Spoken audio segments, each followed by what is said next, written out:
ఎల్ల ఈ రోజు తండ్రి మన ఇంటి కాడ కొండంత పండుగ అవుతుందే నానా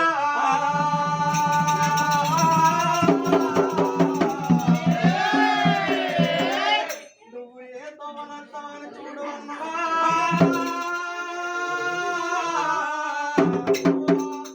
రాజవ్వా